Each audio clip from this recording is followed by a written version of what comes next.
روز 1 январ سال 2022 قلب استاد هنر آوازخوان اکادمیای کلاسیکی توجیک هنرپیشه خلقی توجیکستان پروفسور برهان محمدقلوف در سن 77 از تپیدن باز ماند. برهان محمدقلوف 27 مای سال 1945 در شهر دوشنبه به دنیا آمده. سال 1963 آموزشگاه موسیقی شهر دوشنبه و سال 1967 کنسرواتوری دولتی شهر مسکو به نام چایکوفسکی را با اختصاص آوازخوان اکادمی ختم کرده است. او سالهای 1968 1969 در تئاتر کلان SSR تجربه اندوخته. از سال 1970 در طول بیش از 50 سال سراینده تئاتر دولتی اکادمی اپرا و بالت به نام صدرالدین عینی بود. برهان محمدقلوف همزمان سال 1994 1996 به صفت سراینده در انسامبل 6 مقام سرایان کمیته تلویزیونی و رادیو جمهوری کار کرده است.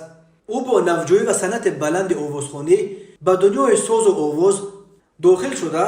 سرودهای خلقی کلاسیکی را با تمام نازکی‌هایش ادا می‌کرد، ولی بیشتر همچون سراینده صنعت اکادمی نام برآورده است. برهان محمدقلوف تحت رهبری ارتیسکای خلق SSR احمد باباقلوف مهارت هنری‌اش را در اجرای موسیقی خلقی کلاسیکی تکمیل داده است.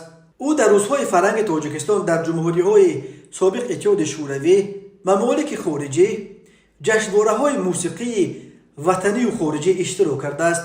در دانشکده دولتی فرهنگ و صنعت تاجیکستان به نام تورسونزاده و سالهای آخر در کنسرواتوار ملی تاجیکستان به نام ستاروف به شاگردان نازکی‌های صنعت وکالی را درس میداد و سال 2003 عنوان پروفسور را به دست آورده است.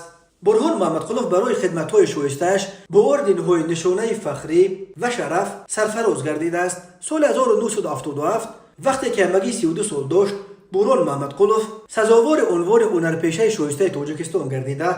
سال 1990 در سن 45 سزاوار عنوان هنرپیشه خلقی تاجیکستان شد.